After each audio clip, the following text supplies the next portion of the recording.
이거는 이제 제 하민이한테 말을 높이는 건 좀 너무 이상하겠죠?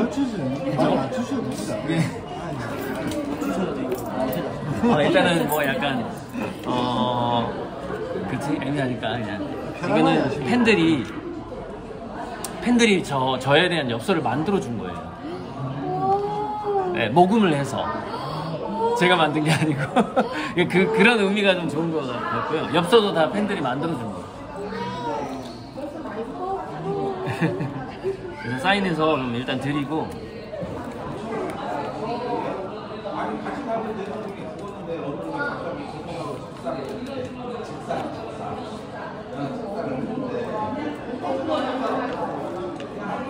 이게 이제 아까 그 파나보다 이게 원래 색깔이 이래요. 그러니까 파나는 약간 더 황금색으로 약간 뽀샤방 원래 색이에요 이게. 그러니까 실제 그림 색깔에 가까워요. 그 엽서가.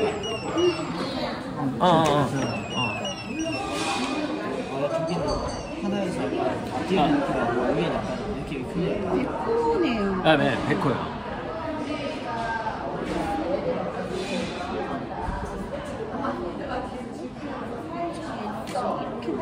그러면 일단 사인 다 끝내버리고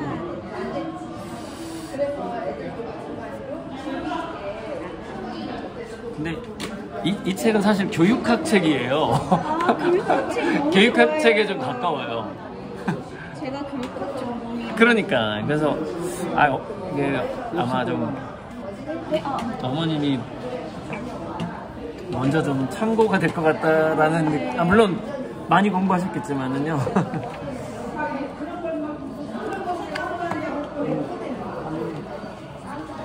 조금 미지근하게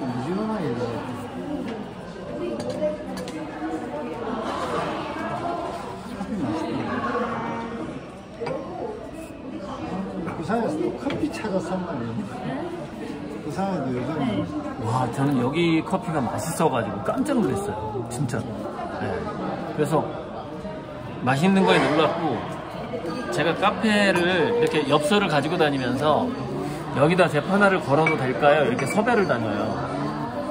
섭외 오자마자 걸라고 해요. 첫날 바로 걸으라고. 정말 특이한 곳이에요. 근데 게다가 커피가 맛있어요. 그러니까 이제 여기서 만나면 뭐 제 파노도 볼 수 있고 특히 이제 커피가 좋으니까 게다가 화실이 전주니까 제가 그래서 여기가 정말 좋은 장소가 된 거죠. 그 생일 파티 하실 때 보통 여기 아니고 여기 와서 이제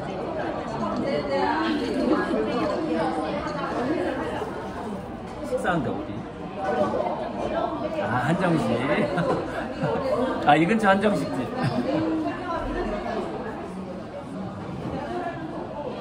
잘 마시겠습니다.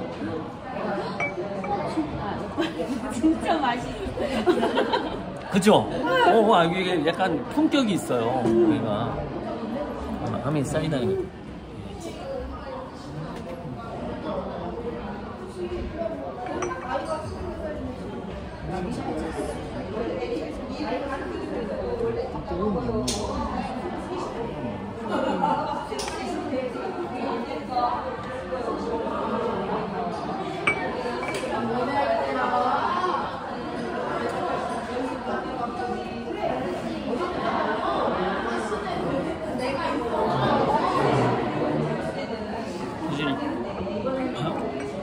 하민이가 그 파동에 대해서 저는 사실 최근에 지금 유튜브를 봤어요. 그러니까 실제 본방은 잘 몰랐고 이제 그 덕장님, 그러니까 팬클럽 회장 덕장님이라고 그러는데 덕장님이 얘기해줘가지고 이제 막 찾아봐서 검색하고 그래서 알게 됐는데 슈레딩거 파동 방식 나오고 그래서 깜짝 놀랐어요.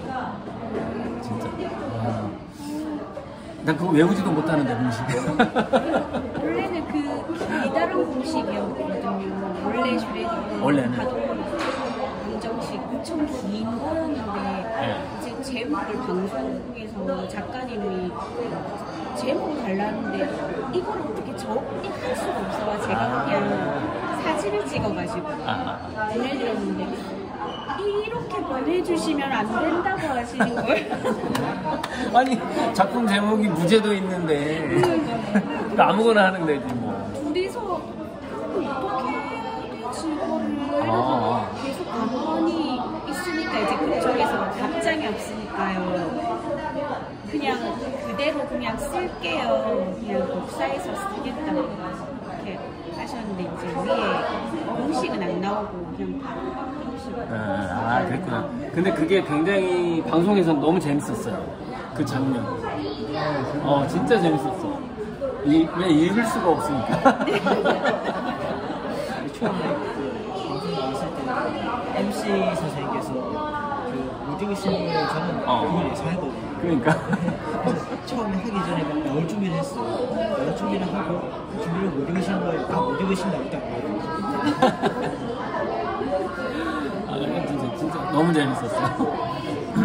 일단은 이제 서로 사인을 했으니까 여기서 카메라 앞에서 내가 먼저 받을까? 잠깐만. 홍보해줘야 돼.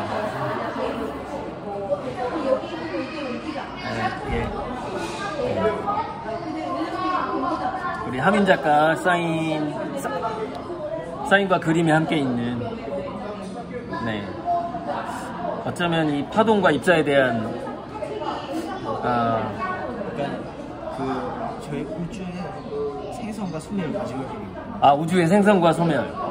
네. 와, 요즘에 저도 유튜브에서 막 촉근이란 무엇일까? 뭐 이런 거 막 그림을 그리면서 되게 설명하거든요. 그 영상이 있어요. 찾아봐요. 저도 아마? 제가 그림 그리면서 제가 느낀 과학에 관련해서 그림을 표현했다. 또 요즘에도 제가 느낀 수학적 관점이나 과학적 관점을 정화의 느낌으로 많이 표현해보고 있어요.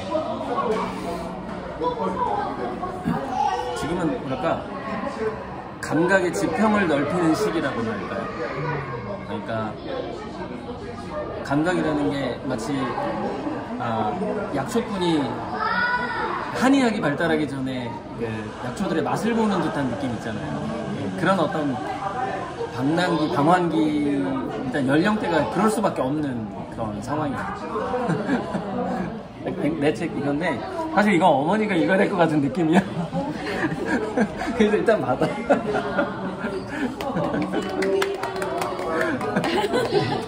그리고 이 잡지는 인터뷰 잡지. 그러니까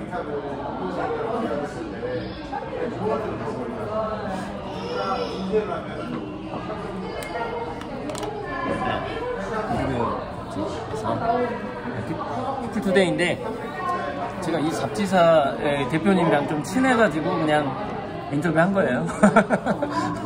친해가지고. 네. 잠깐만.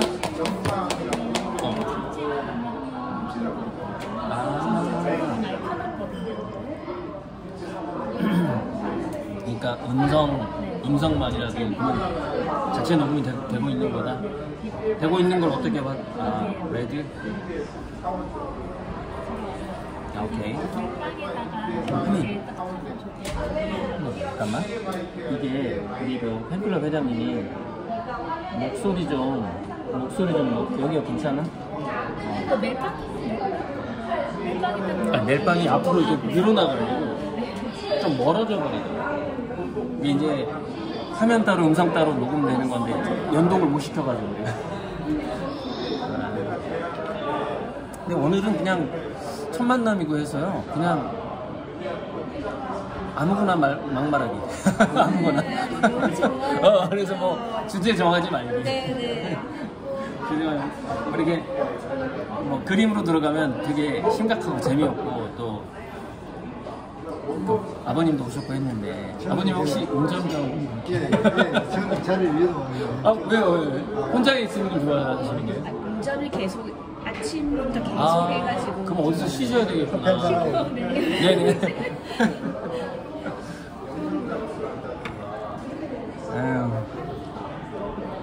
그러면 하민이는 형제자매는 형아. 아, 형이 있어요? 형이 25살. 아. 그녀가 있어요. 그냥. 네네.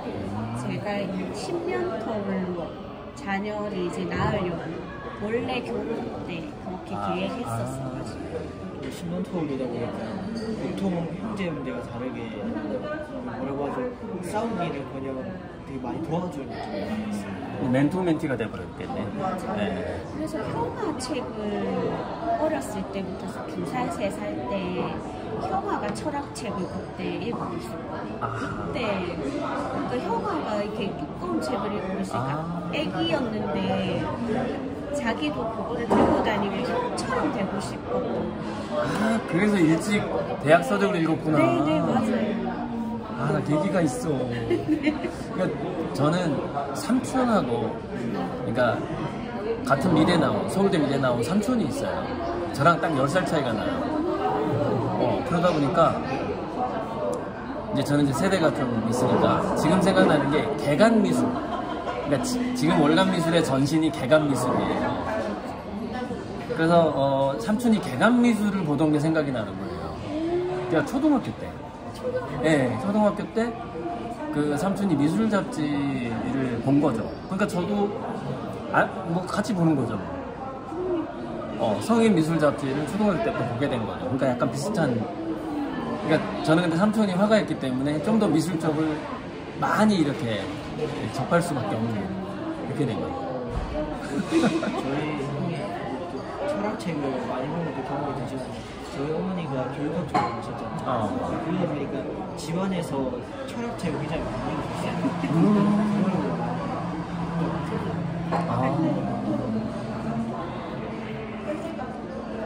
그러니까 결국 이런 거잖아요. 요즘에 코딩을 잘하려면 철학이나 인문학을 잘해야 된다는 얘기가 나오고 있잖아요. 왜냐면은 기능공은 인공지능이 대신 해주기 때문에. 근데 일찍이 미술 쪽은 철학의 시대로 넘어가 버리는 게 언제쯤이라고 봐야 되지? 사진 나오고 나서 인상파 시절부터 이미 철학의 시대로 넘어가 버린 거죠. 더 일찍 시작했죠? 미술 쪽은. 그래서 오늘 아침에 제가 영상 찍으면서도 이제 팬들하고 소통을 영상으로 하니까, 그러니까 이제 팬들이 저한테 10,000원 이상 투자하신 분만 1,500명이에요. 1,500명. 그러니까 재료비를 후원한 분만 1,500명 이상이 돼요. 그러니까 그러다 보니까 그 많은 사람들을 이렇게 한꺼번에 만나기도 힘들고 지역적으로 만나고, 그래서 부산 갈 때 이렇게 만나고 하려고 했던 거고. 그래서 유튜브로 소통을 하고, 꼭 저한테 하고 싶은 말 있으면 댓글로 달아주세요. 저는 진짜 작품에만 정말 집중하실 수 있고 하실 수 있고.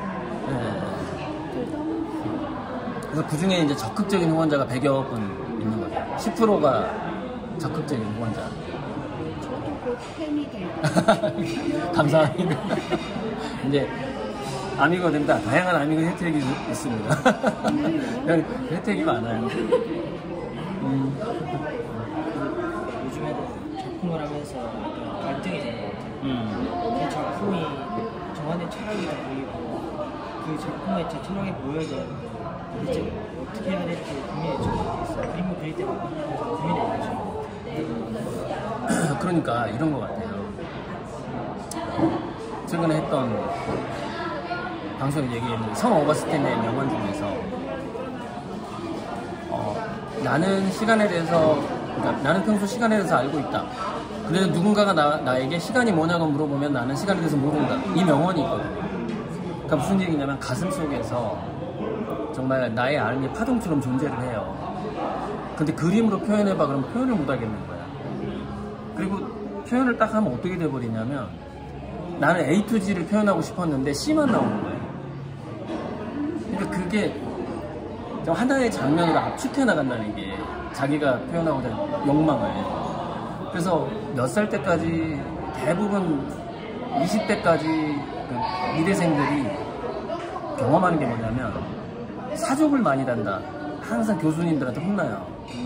야, 좀 요약해서 말을 해. 뭐 이런 거지. 우리가 이제 예를 들자면 그 법정에서 변호사가 왜 필요하냐면 이렇게 소송할 때 억울한 사람들은 말이 많아. 말이 많은데 변호사는 자 이게 저 사람이 하는 거짓말이 뭐예요? 당신이 판사한테 호소하고 싶은 게 뭐예요? 이거를 정리해 주는 게 변호사거든요. 그것도 가장 핵심적인 문장으로 짧게.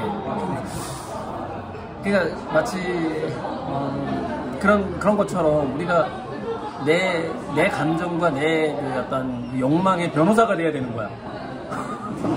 그래서 내가 변호사가 된 다음에 마치 뭐 이렇게 100페이지짜리를 1페이지짜리 문서로 만들 수 있어야 되는 거지. 그러니까 그걸 수련 과정이 뭐 대학생들도 그걸 못해요. 의대생도. 그래서 맨날 교수님부터 혼나거든요. 얘기해봐. 그러다 보니까 그 하나의 책을 작품을 담아야 되는데 맞아. 하나만 담기 어려워. 맞아. 여러 작품 계속 나오고 막 얼마나 동기부여가 강하면 이 나이 때 10대 때 진짜 다 표현하고 싶죠. 그래서 결국 스티브 잡스가 말했던 커넥팅 닷처럼 일단은 막 이렇게 점 하나가 이제 내가 하나 어쩔 수 없이 A to G에서 내가 오늘은 이거밖에 표현을 못하겠어 라는 한계를 인정하면서 점 하나 찍듯이 그냥 한계에 적응을 해야죠. 그러니까 내가 불만족에 적응을 해야 되는 거지. 만약에 불만족에 그냥 겸손해버리는 거지 뭐. 그래 나 지금은 30점짜리밖에 표현 못해. 오케이. 그러니까 이렇게 인정해버리는 거야. 그럼 되게 마음 편하고 그림이 더 많이 나오지. 나 80점짜리 이상 그릴 거야 해버리면 합의에 10개 나올 게 한두 개밖에 안 나와. 그러면은 문제가 뭐냐면, 그러니까 저도 이제 제가 20대 때 목표가 뭐였냐면 뭐 가장 좋은 그림을 그리겠다가 아니었어요. 나는 내 경쟁자들보다 가장 많은 그림을 그리겠다가 목표였어요. 20대 때는. 근데 40대가 넘어서면 그렇게 할 수 없는 약간 창피하니까. 야, 너 나이 40 넘어서 이거밖에 못 그려. 이 소리 약간 의식이 돼요. 40이 넘으면. 근데 20대까지는 절대 의식할 필요가 없거든요. 사실 30대도 괜찮아요. 막 당황해도 되는 거니까. 그러니까 예를 들자면 20대에는 20점짜리만 그릴 거야. 30대에는 30점짜리만 그릴 거야. 이렇게 생각하고 피카소 그림이 49점이라고 생각하면 돼. 난 50 넘어서 피카소 능가할 거야. 이렇게 하면 되는 거지. 그냥 좀 간단하게 얘기하자. 나의 불안정성을 인정하고 작품을 그러니까 되게 평균 점수를 우리가 이제 공교육 다니다 보면 사실 평균 점수를 막 올리려고 하면 더 점수 안 나오는 것처럼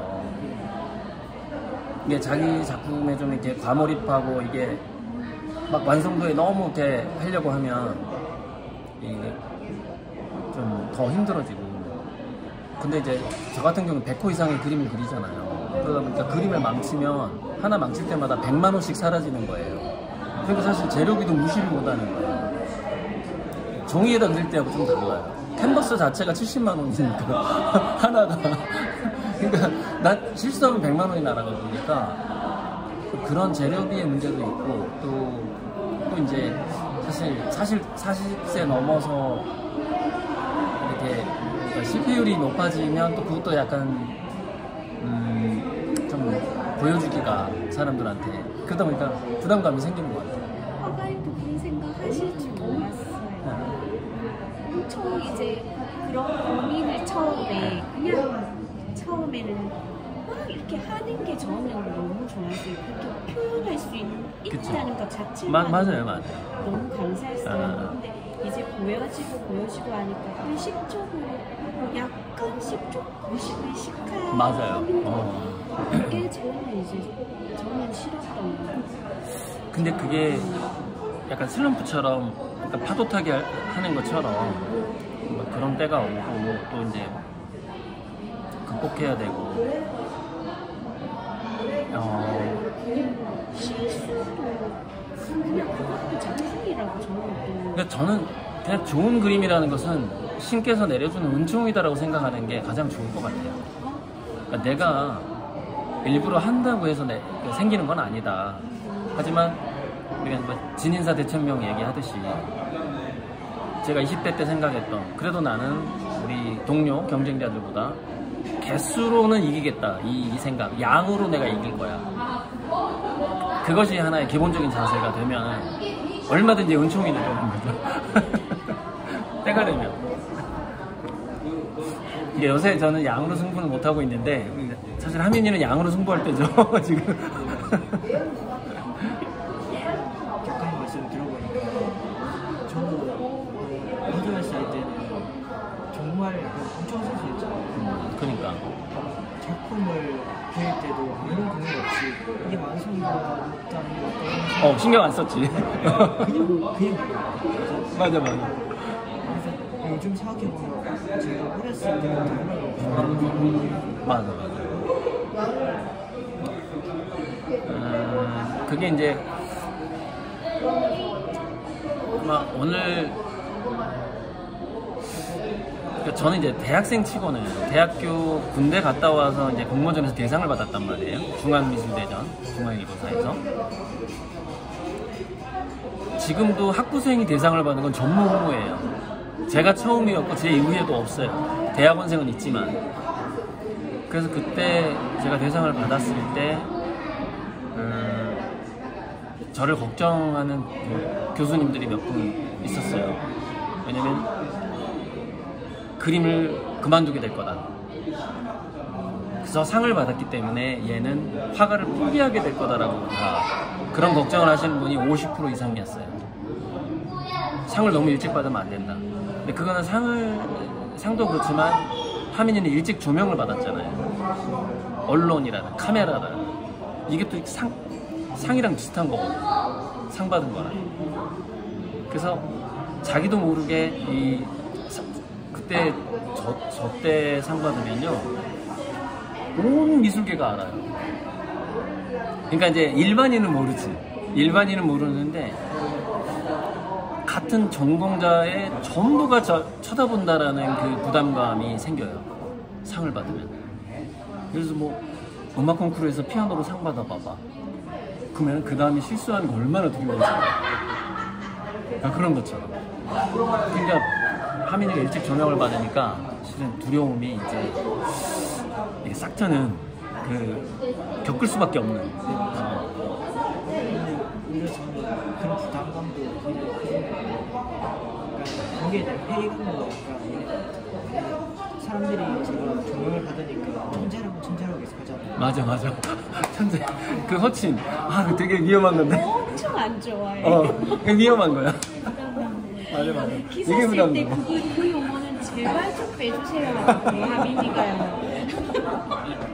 다른 걸로 대체해달라고. 이런 자리 아니면 이런 얘기를 들을 수가 없다. 네, 맞아요. 재밌다 이거. 맞아, 되게 부담스러워. 그러니까 아까 내가 일찍 상 받은 거랑 되게 비슷한 거예요. 그 부담감이. 되게 발전해야 조금 더 제 그림을 발전시키고 해야 돼요. 지금 시간이잖아요. 근데 그거 가지고 아직 성숙하지 못하는 게 힘들고 제가 너무 좋아하니까 부담은 이제 하는 거 조금 많이 크더라고요. 그러니까 이제 저는 이제 우리 선생님이 항상 이랬어요. 상을 받고 나서 이제 우리 선생님이 5,000원, 5만원 외에 초성화 그리신 일랑 이정상 선생님이에요. 신사임당 이후고. 그래서 선생님이 항상 그러죠. 이 대한민국 사람들 대다수의 내 그림을 들고 다닌다. 5,000원, 5만원. 일종의 그림도 판화니까 자기 그림이 들어가 있는 거죠. 일반 영정은 정면으로 그리고요. 한국은행에서 특별히 주문하면 살짝 반측면을 그려요. 그래야 그 입체적인 그 느낌이 나면서 위조 화폐를 방지하는 데 도움이 되기 때문에 그래서 화폐에 들어가는 대부분의 초상화는 살짝 이렇게 고개를 이렇게 돌려요. 그게 일반 초상화하고 다른 점이에요. 그러니까 거기서 이제 위조 그 방지 기술이 들어가요. 초상화에. 아무튼 그런데 선생님이 제가 딱 대상을 받고 선생님이랑 단둘이 식당에서 이제 식사를 하는 거예요. 정말 단둘이 먹었어요. 특별히 불러가지고. 저한테 뭐라고 그랬냐면 선생님이 너는 이제 남의 그림 보러 다닐 시간도 없어. 네 안에서 끄집어내야 돼. 딱 그랬어. 그러니까 그리고 또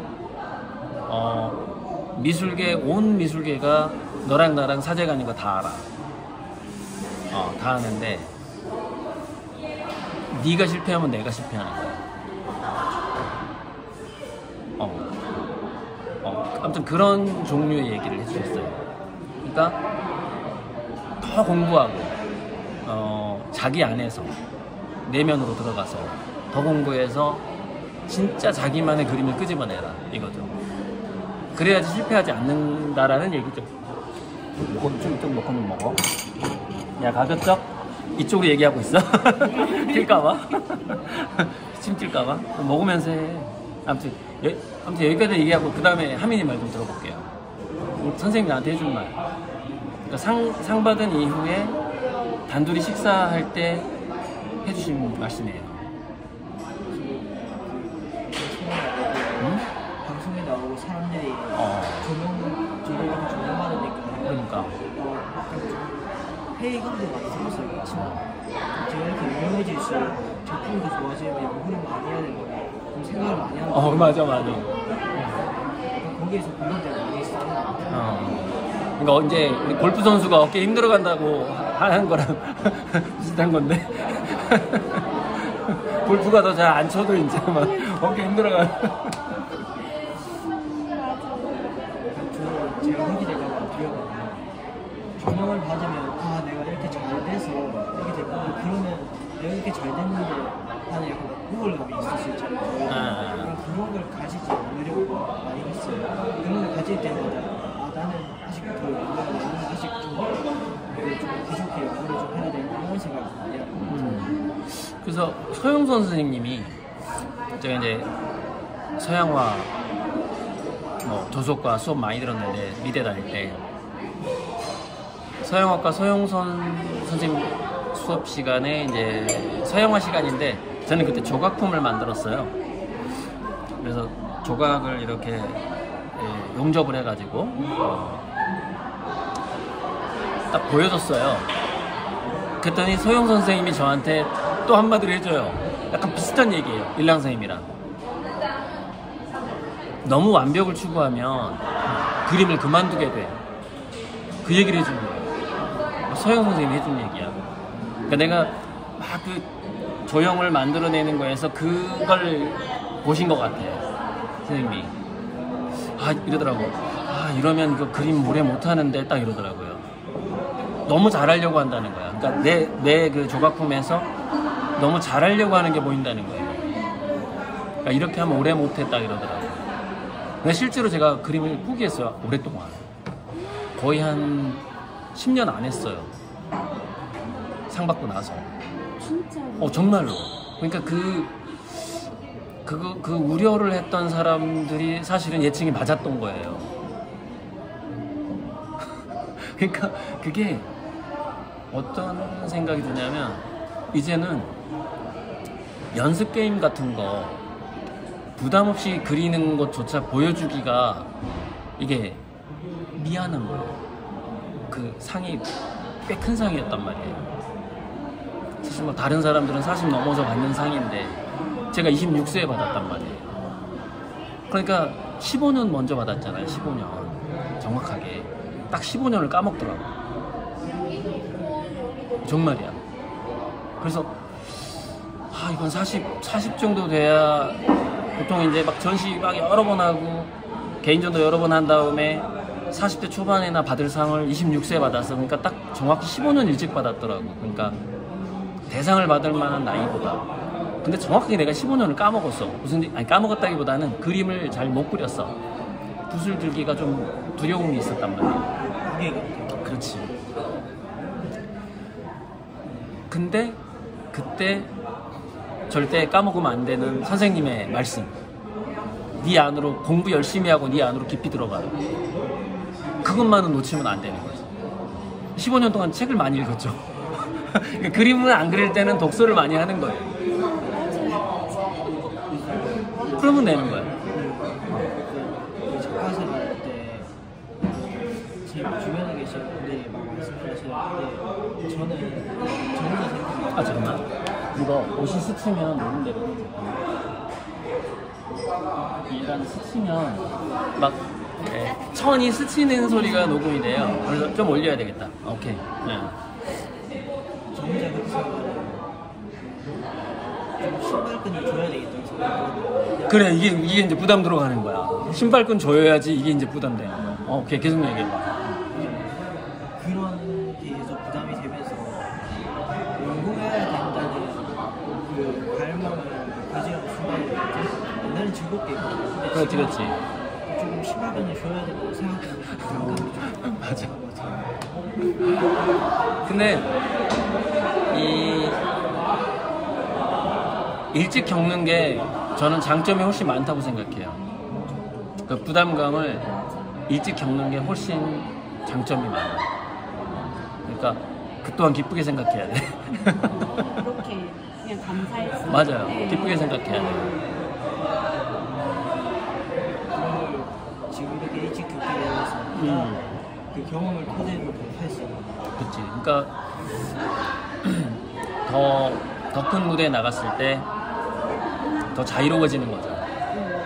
그러니까 지금은 이렇게 역풍이 부는 가운데 나비가 날갯짓을 하니 역풍이라는 건 부담감을 의미하는 건데 타인의 시선을 의식하는 거 그런 것들이 마치 맞바람처럼 역풍 같은 그런 압력을 준단 말이죠. 거기서 내가 날갯짓을 하는데 나는 나비인 거예요. 얼마나 힘들겠어요. 나비가 이제 참새로 변하고 참새가 매로 변하고 마지막에는 이제 독수리나 그 천사농인가? 왜 막 바람을 잘 타면서 바다를 막 대륙을 건넌다는 그 새에 천사농. 그 다음에 이제 뭐 장자의 비유에 나오는 뭐 붕새처럼 진화를 할 수 있는 기회가 빨리 온 거예요. 그러니까 나비가 맞바람을 느껴야 돼.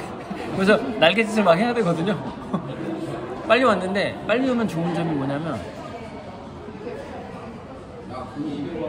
오래 살면서 그림의 진화의 어떤 궁극의 끝 같은 거 더 멀리 볼 수 있는 거니까 나 자신이 발전해가는 거를 더 다양하게 다이내믹하게 체험을 했는데 아직 50살인 거야. 예를 들자면 나 그냥 다 체험했는데 아직 젊어.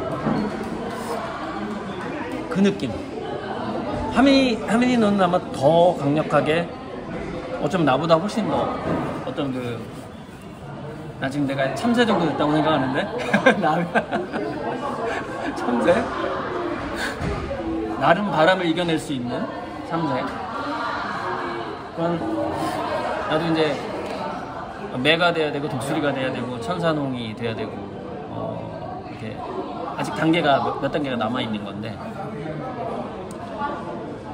하민이는 아직 나비 정도인 거죠. 예를 들자면 그 역풍이 되게 그러니까 그게 피카소가 나는 어린아이가 되기 위해서 평생을 노력했단 말을 한 이유가 오히려 어렸을 때는 바람을 두려워하지 않기 때문에 처음과 끝이 같다고 오히려 어린아이는 붕이었던 거죠. 대붕처럼 그런 자유로움이 있었던 건데 이제는 우리는 막 어떤 부담감과 시선과 맞바람 속에서도 자유로워져야만 하는 운명에 이미 들어선 거야. 어쩔 수 없어. 주변에서 저한테 굉장히 뭔가 추구를 굉장히 많이 그러니까.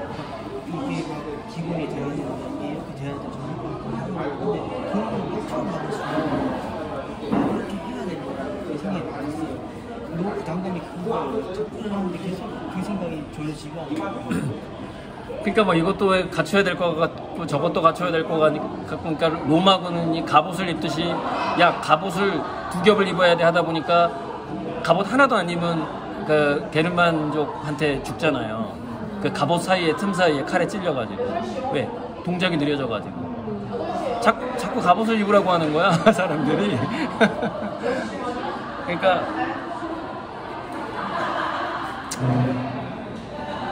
갑옷을 입지 말고 러닝을 해야지. 그러니까 달려야지. 뭐 그냥 계속 달리고 갑옷을 입어야 된다는 생각. 그러니까 제가 제 책에도 이 222페이지에 보면은 리딩으로 리드하지 마라라는 챕터가 있어요. 222페이지에. 그게 뭐냐면 애들한테 갑옷을 입히려고 하지 마라라는 뜻이거든요. 리딩으로 리드하지 마라. 맞죠? 챕터 222페이지. 갑옷을 입히려고 하지 마라, 이거.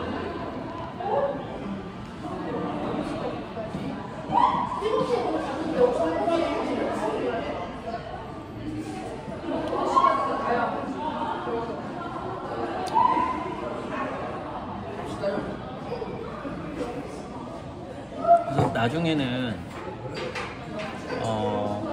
굉장히 그 크리틱이라고 하는 건데, 우리가 이제 카톡으로 그림을 주고받으면서 서로 이제 크리틱을 하는 거야. 얘를 무슨 얘기냐면, 내 그림을 카톡에 올려주면 야 뭔가 하나 반드시 비판을 해야 하는 어떤 의무감 같은 거. 굳이 단점을 찾자면 뭐 이런 거. 뭐 굳이 나는 이 태양의 이 빛이 한 줄기가 더 있었으면 좋겠다 이쪽에 뭐 이런 거. 만약에 화천대유다 그러면은 그렇게 뭐냐면은 서로를 이렇게 까는 걸 원칙으로 하는 거지. 그림을 제가 어떻게 감히 선생님의 그림을 그렇게 하지 말고, 미국이나 이런 데는 미술대학 수업 시간에 학생들이 선생님의 그림도 까고, 그게 평등한 분위기를 만들어준대요, 교수님들이. 아시는구나. 네네, 그게 반드시 있어야 돼요. 예. 내 수업을 평가할 줄 알아야 돼요. 제가 책 본 적이 있어요. 이철 파인만 전기를 담은 그 파인만시 문단 것이 아시나요? 그 책에 파인만 선생님이 그 당시에 양자역학에서 그 신의 그 보호를 만나는 장면이 있어요. 보호가 파인만한테 이렇게 하는 거 안 되냐는데 파인만이 지적을 했어요. 그러고 나서 다른 사람이랑 이야기를 나누는데, 그때 그 파인만, 보호가 그 자신의 비사한테 말했어요. 파인만이라는 사람을 눈여겨봐요. 나를 만날 때 얘 보호 선생님 하는 사람 말고 저렇게 비판하는 사람 만난다고 이렇게 하는 거죠. 그렇지. 거기에서 굉장히 타격을 많이 받았어요. 그래서 우리 동양의 그 군사부 일체 사상 때문에 한국 미술대학이 아직도 그 분위기가 좀 당연하죠. 그렇지. 어쩌면 약간 그래서 선생님이 내 그림을 이야기해 주는 게 선생님의 단순한 가벼운 의견이어야 되는데, 그 가벼운 의견을 지적으로 받아들이게 되는 거죠. 한국 미술대학 분위기에서. 아마 여전히 그럴 수도 있는데. 그래서 그때 이제 제가 대학교 때 들었던 얘기인데, 선진국에서는 먼저 크리틱을 받는데요. 교수가 자기 그림을 넣고, 야 얘들아 내 그림 비판 좀 해봐. 먼저. 그럼 막 신랄하게 비판한대요. 너무 땡큐 고마워 한 다음에 애들 그림을 넣어내는 거야. 그럼 분위기가 어떻겠어요? 얘들아 조언해줘서 고마워 한 다음에 얘기를 하는 거야. 그러니까 이거 완전히 평등한 하나의 자유토론이 되는 거죠. 한국은 그림에서 교수가 먼저 비판을 막 그렇지, 먼저 받는다는 거지. 비판을 하는 게 아니라 비판에서 먼저 받는 거지, 학생들한테. 그래서 저도 그 화백 이제 슈레딩거 방식 지금 화백에 나왔을 때 평론가님들 비판을 많이 받잖아요. 근데 정작 거기는 작가님들 비판을 못하는 거예요. 작가님들은 네, 화백 방송도 있고 하니까요. 그래서 저도 이번 화백 방송에서 우리나라 문화가 그래. 네, 그러다 보니까 저도 화백 방송에서 얻는 것도 좀 많았어요. 근데 그 조금 아상한 것도 있는 게 그 비판을 받다 보니까 내가 이렇게 해야 된다라는 생각이 굉장히 많이 들어요. 그 그림을 하는 데 있어서 약간 순수함이 거기서 약간 조금 반쪽으로 약간 잘린 느낌이 들었던 것 같아요. 근데 사실 제가 대학교 때 선배 그림 비판을 좀 자주 했거든요. 죽을 뻔했어요. 막 그거를 앙심을 품고 있어요. 하다가 호프집에서 술 마실 때 막 맥주병을 던지기도 해요. 맥주병이 제 머리 옆으로 5cm 옆으로 지나가고 했어요. 그러니까 그러니까 저는 그게 되게 건전한 문화라고 생각을 하는데 사실 그 앙심을 품어요. 그러니까 이거 조심해야 되겠구나. 잘못하다 대학교 졸업 못하고 죽겠구나. 정말 되게 심각하게 앙심을 품더라고요. 그런 거에 대해서. 근데 오히려 저는 그림을 봤을 때 누군가 비판을 하잖아요. 근데 그걸 받아들이고 저만의 느낌으로서 사람에게 다시 비판을 할 수 있는 재료를 보여야 될 거라고 생각하거든요. 근데 그렇게 앙심을 품는다는 거. 왜냐면 그 동료들끼리는 좀 그러니까 같은 학교 내에 있으면 되게 더 경쟁심이 되게 심하거든. 좀 달라. 그냥 이렇게 오며 가며 만나는 화가들하고는 좀 그 사람들끼리 할 수 있지. 근데 맨날 보는 사람들은 이게 되게 진짜 조심해야 되겠다. 경쟁 교육. 예. 그게 지금 없어지지 않는 이상. 네네, 맞아요. 그러니까 이제 하민이의 시각과 저의 시각에서 서로의 그림에 있어서 되게 전반적인 분위기라든가 부분적인 기법이라든가 도대체 어떤 내용을 그렸는데 이렇게 나온 거야 라는 어떤 대화라든가 이런 그런 부분들이 좀 필요한데 상대방의 말을 하나의 10,000분의 1의 의견이라고 받아들이는 되게 가벼움도 있어야 되는 거지. 되게 가볍게 받아들여요. 근데 그걸 되게 무겁게 받아들이니까 사람들이 망심 품고 이러는 거야.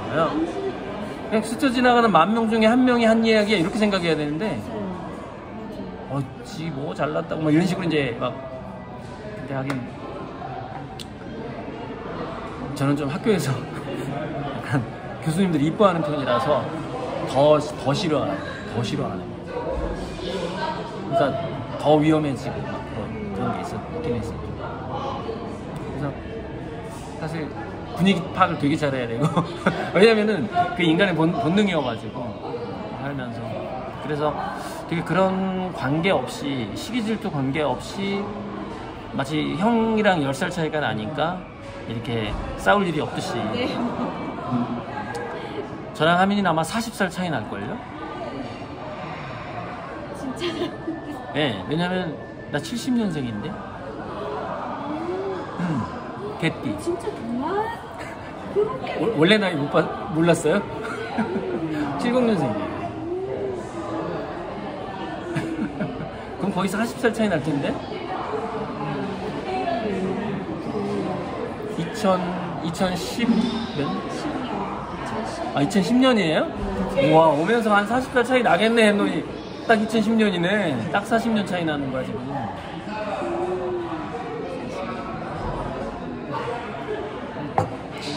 화면에 나갔을 때 평론가이고 저랑 40살 차이에서 30살 차이 나시잖아요. 그러지.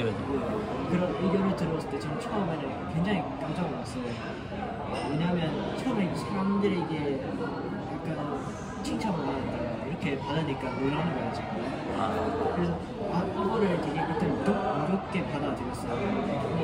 그림을 그려다 보니까 이 평론도 도움이 될 것 같긴 하지만 내 작품에서의 도움은 안 되겠다 이런 생각이 많았거든요. 평론가들 문제 많아. 나 되게 싫어해 평론가들. 진짜 진심으로. 그래가지고 난 평론가들 안 사겨. 안 사귀고 내 그림 내가 평론해. 그러니까 하민이도 자기 그림을 자기가 평론하는 게 좋아. 그러니까 나는 이렇게 생각하니까 그러니까 그게 되게 철학적인 용어나 과학적인 용어를 자연스럽게 변호사처럼 그러니까 자기 그림에 자기 변호사가 되는 거지. 이게 연결만 지을 줄 알면 되는데 사실 일반 작가들이 그렇게까지 하기가 사실 독서량도 부족하고 그러다 보니까 좀 평론가한테 의존하는 측면이 있는데 휘둘려. 그래서 또 하백에서 휘둘려. 하백에서도 평론가들에서 자신이 가지고 있는 지식을 하시는 거예요. 그렇지. 작가님이 뭐 하시는 거예요. 그걸 보고 딱 평론가의 귀에 딱 막히는 거예요. 아, 그렇지. 딱 귀에 눌려버리고 막 네. 휘둘린다는 게 그래서 저는 언어화 자체를 그다지 뭐랄까 긍정적으로 보지는 않아요. 어떤 표현을 이렇게 마치 정의 내리듯이 분석하듯이 이렇게 나오는 것 자체가 그게 거위가 황금알을 낳는 게 아니라 그냥 똥을 싸는 것일 수도 있거든요. 그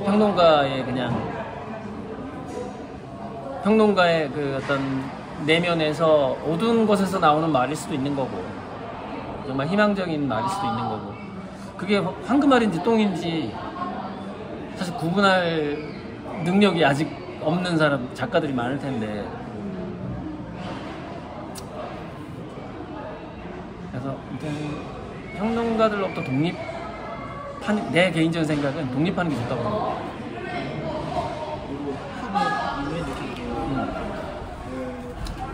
내 작품을 내가 직접 내가 떳떳해져야 된다.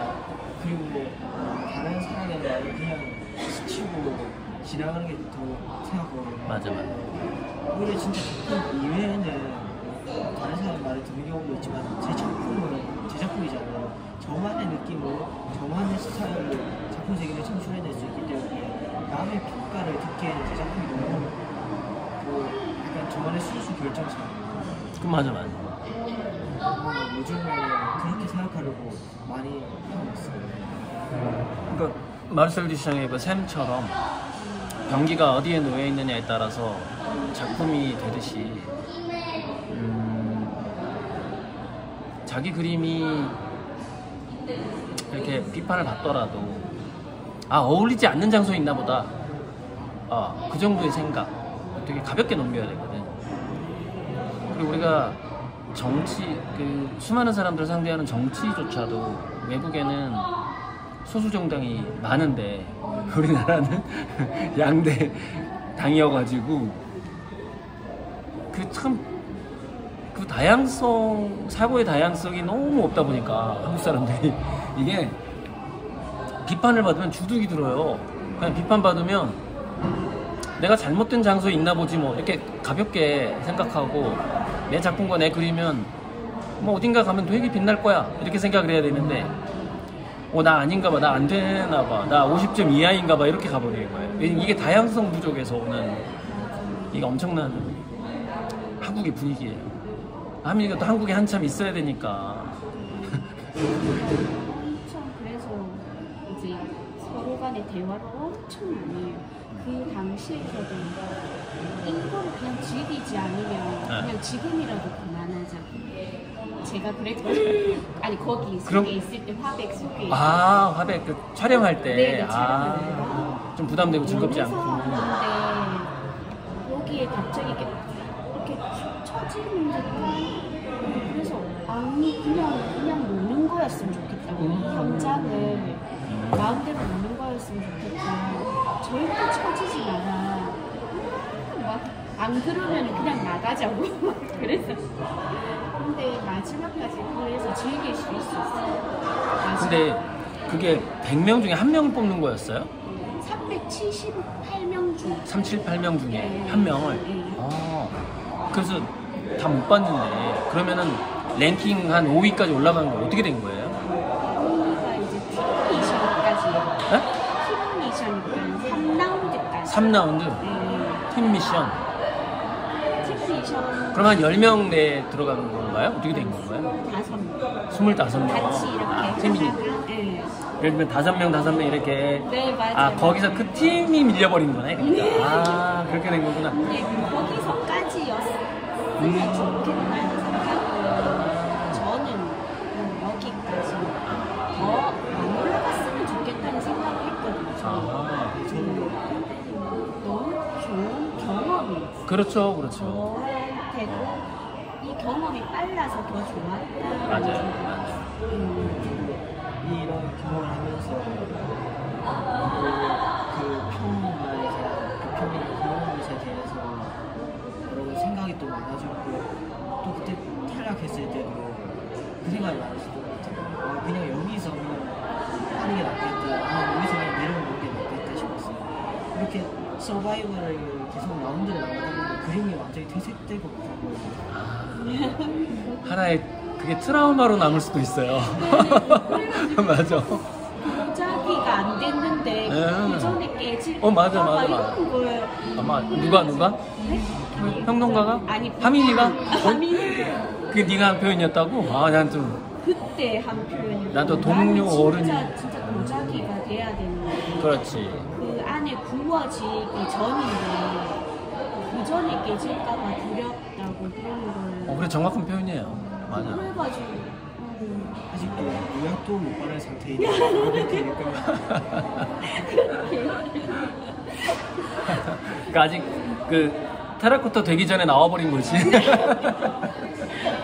약간 700도 올라가기 전에 한 200도쯤에서 우리 그냥 집에 가자.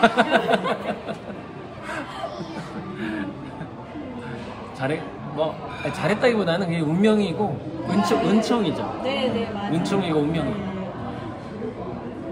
너무 재미있었고 작가님 이렇게 서로 간에 소통할 수 있는 상대가 없다 보니까 이제 그 속에서 가면은 작가님들을 많이 만날 수 있어요. 그 친구들이 많아질 거야, 이제 이렇게 된 거죠. 그래서 이제 하겠다고 맞아. 다양한 분야의 작가님들 만나고 이야기하고 그것만으로도 우리는 좋은 거죠.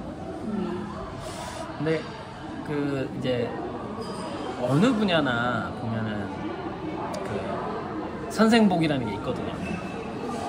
뭐 교육학도 마찬가지고 리처드 파인만도 마찬가지고 뭐 아인슈타인은 안 그랬겠어요? 뉴턴조차 거인의 어깨 위에서 내가 멀리 보았을 뿐이다 이렇게 말하는 사람인데 이제 그 거인들을 만나야 되는 건데 선생복이 있어야 돼. 정말 많이 또 그 뉴턴이 말했던 것처럼 저도 그림을 그릴 때 지금 있는 작가님들에 비해서 영향을 있었는데 옛날에 있는 작가님들한테 영향을 많이 받아요. 인상파 화가들이나 피카소 같은 큐비즘 작가님들이나 추상화 작가님들의 그런 이야기를 보면서 저만의 작품을 만들어야 되겠다. 또는 이런 파격적인 행보에 대한 약간 좀 갈망을 좀 하는 것 같아요. 왜냐하면 이 작가님들은 그 평론가들이나 그런 지금의 있는 사람들에 상관없이 자신만의 작품을 만들었잖아요. 그래서 내가 예전에 강의 여기 적어줄게요. 강의가 있는데 한번 먼저 들어보고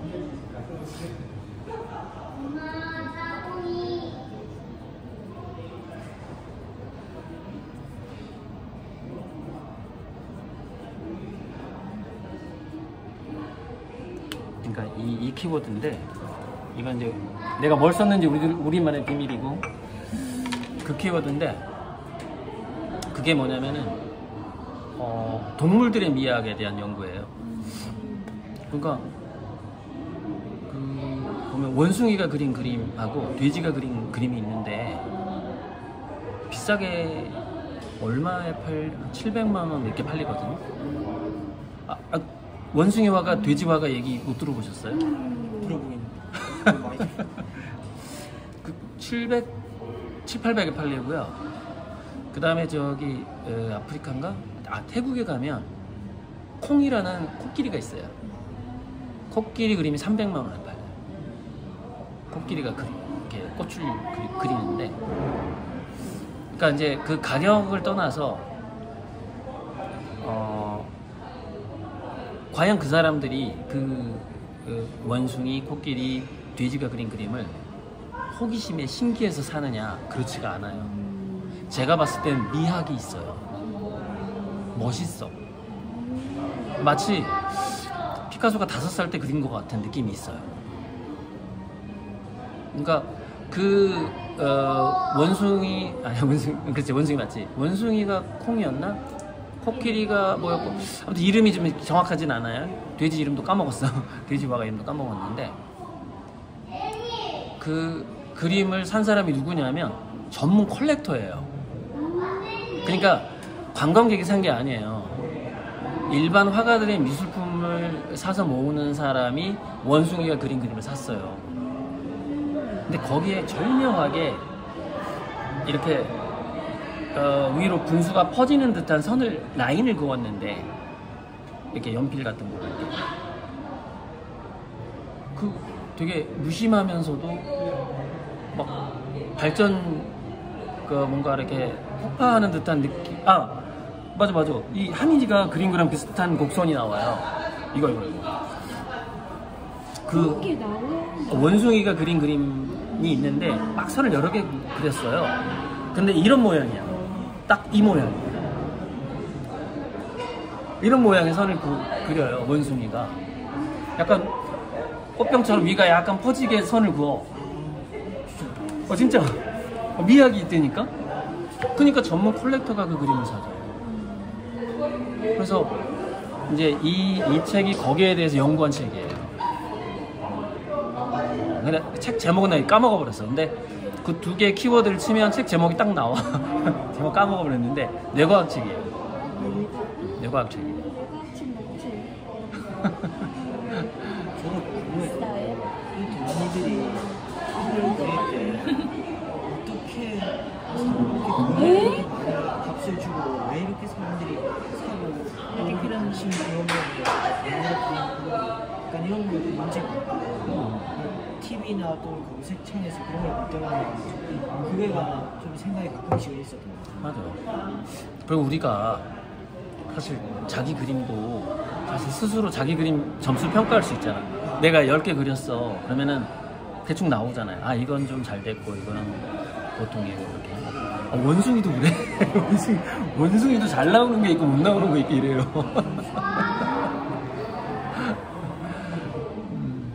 그러니까 잘 나오는 게 700~800에 팔리는 거지.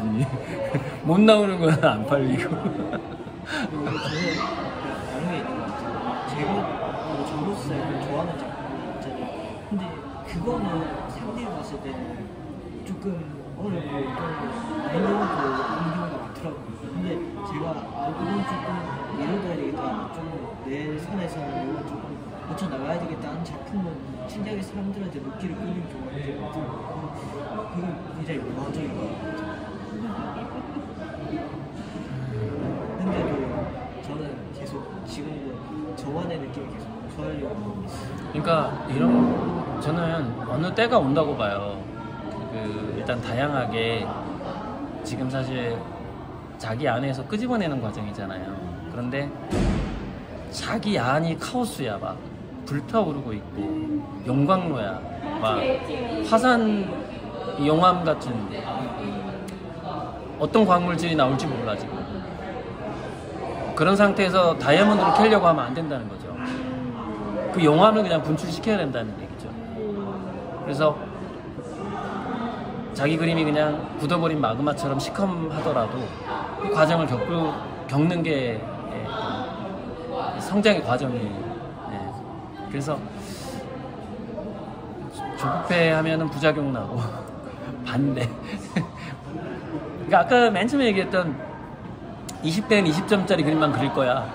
이게 좋을 것 같고, 피카소가 49점이야 이 정도 생각하는 거.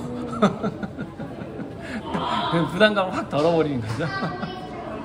요즘도 색깔에 쓰는 것도 굉장히 약간 한 가지의 색깔 굉장히 많이 쓰는 것 같아요. 저는 더 어려운 거야.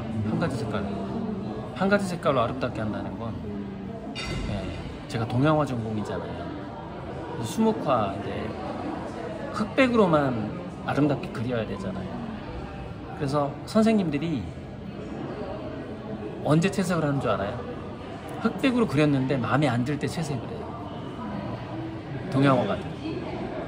직접 선생님 고백한 걸 나 들은 거야. 왜냐면 이게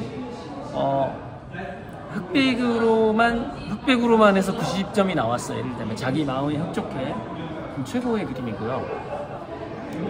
흑백으로 뭐 산수화나 뭘 했는데 한 70점짜리가 나온 거예요. 근데 폐기 처분하기엔 좀 아까워. 그때 채색. 색으로 커버하는 거야. 그러니까 우리가 단색화 한 가지 색깔로 그 드로잉이라고 보통 얘기하는데 한 가지 색깔로 연습하는 게 그 더 하드한 연습이죠. 그러니까 강한 훈련이죠. 이게 작가가 약간 자신의 철학을 갖지 않고서는 나올 수 없는 되게 강한 훈련이에요. 그 그림을 그릴 때는 항상 미술에 관련된 걸 많이 보거든요. 그러니까 다른 색깔 추상화되는데 그럴 때마다 작가님들이 다 대부분의 철을 가지고 계시는 거예요. 어떤 단색깔을 그리든 그게 똑같아 보이지가 않아요. 그럼 컬러는 현혹시키기 위한 거지. 이렇게 약간 내 그림 이뻐라고 이렇게 약간 화장하는 듯한 느낌이 물론 이제 그렇게 일반화할 수는 없는 건데 정말 잘하는 사람은 단색화라도 엄청난 작품을 만들어낸다는 거죠. 그리고 그게 더 훨씬 수준이 높은 느낌을 줄 수가 있는 거죠. 그러니까 그 연습은 되게 저는 좀 그 연습이 부족했던 것 같아요. 그 15년의 그 약간 휴지기가 있었죠. 그림 열심히 안 했던 시기. 사실 그때 단색화를 많이 했어야 된다고 생각해요. 근데 단색화로 방황하는 것보다는 책을 읽었는데 다 장단점이 있을 수 있다고 생각해요. 그러니까 어찌 보면은 제가 단색화 연습으로 15년을 보냈다면 지금과는 좀 전혀 다른 그림을 그리고 있었을 수도 있어요. 근데 책을 읽었기 때문에 눈동자의 우주를 그리게 된 거죠. 그러니까 아예 운명이 이렇게 달라졌을 것 같긴 한데 따지고 보면 그 20대 때 상을 받았던 그 부담감이 저는 약으로 작용했다고 봐요. 그러니까 이게 사람이 똑같은 사건이 해석하기에 따라서 독이었다 약이었다 독이었다 약이었다가 살면서 계속 바뀌어. 그래서 20대 때 왜 그 사귀고 싶었던 여자가 있었는데 사귀자고 말을 했던 게 했어야 했는데라고 막 후회스러울 때가 있어요. 그 여자한테 한번 남자니까 하면 그런 때가 온단 말이야. 내가 프로포즈를 했었어야 되는데 만나자고 할 걸 그때 내가 왜 말을 못했지. 근데 또 시간이 지나면 그때 내가 프로포즈 안 하길 잘했어. 이게 내가 생각이 바뀌어. 내가 과거에 했던 행동에 대한 해석이 계속 바뀌는 거야. 어쩌면은 그림도 그럴 수 있지 않을까 싶은 게 아마 하민이도 느꼈을 거예요. 무슨 얘기냐면 그림을 그리면서 이 그림 왜 이렇게 촌스럽지? 내가 그렸는데 왜 이렇게 촌스러워? 한 5년 있다가 보면 좋아. 그림이. 진짜. 맞았어요. 진짜 그래. 맞아요. 진짜 그래요. 네, 5년 있다 보면 좋아. 이거 어떻게 그렸지? 그때는 내가 왜 이렇게 촌스럽게 그리지 내가. 막 이렇게. 나의 불만이 되게 많았었어. 5년 있다 어느 순간 보면 와, 잘 그렸다. 이게 바뀌어. 저 어렸을 때 그림을 봤을 때 너 왜 이렇게 못 그리지? 너무 다르게 그리니까 나중에 덮자 했는데 덮을 때가 오면 이건 너무 좋은데. 그렇지. 그래서 못 덮게요. 그렇지. 제가 그걸 따로 빼놔야 돼. 무조건. 혹시나 그 다음에 제가 안 볼 때 덮어버렸다가 그렇죠. 다 빼놨어요. 어머니가 진짜 이거는 피카소 엄마 저리 가란데? 사실 피카소 아버지가 미술교사였잖아요. 아시죠? 얼마나 역사를 만들어냈는데 피카소 아버지가. 그래서 사실 피카소가 유명해진 건 피카소 아버지 덕이 되게. 맞아요, 진짜 맞아요. 피카소가 아기 때부터 스케치했던 걸 다 복원해놓은 거야. 맞아요. 와, 내가 그거. 대단하네. 아버지가 아니었으면 지금 화가로서 유명해지지 않았을 거예요. 아마도 그래.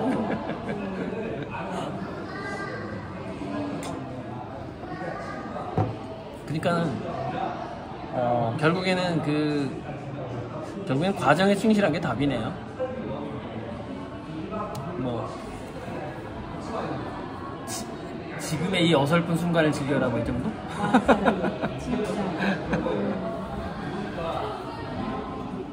그래서 되게 부담을 많이 좀 이렇게 덜어야 될 것 같아요. 다음에 이제 우리가 소통할 때는 굉장히 구체적으로 들어갈 수 있어. 아니, 사실 저는 크리틱에 대한, 그러니까 미술 교육자로서의 재능도 제가 있다고 생각해요. 근데 그걸 발휘해 본 적은 한 번도 없어요. 왜냐면 나는 입시 미술 구상화를 가르쳤을 뿐이지 추상화에 대해서 크리틱을 해볼 경험이 없었죠. 왜냐면 대학 교수가 아니니까. 대학 교수를 해본 적도 없고. 초중고등학생들 그림을 가르친다는 거는 뭐 원근법, 투시법, 형태 잘 그리기, 질감 표현, 명암 표현 뭐 이런 거지. 사실 크리틱은 거의 없다고 보면 돼요. 근데 제가 대학교 다닐 때 왜 선배들 그림 많이 깠다 그랬잖아요. 아, 이거 이렇게 하시면 안 돼요 막 이러면서.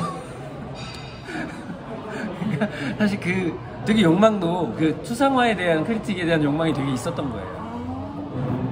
그래서 이 추상화라 하더라도 뭔가 그 사람만의 개성을 좀 더 드러낼 수 있게. 그러니까 좋은 그림에 대한 방향성은 없잖아요. 방향성은 없는데 그 사람이 이렇게 속마음으로 지향하는 바가 있잖아요. 맞아. 그 그림을 보면 이 사람이 이쪽을 지향을 했구나. 예를 들면 시계 방향으로 보면 6시 15분을 지향을 했네 이 사람이. 근데 6시 20분을 그렸어. 또는 6시 10분밖에 못 그렸네. 그런 게 느껴진단 말이에요.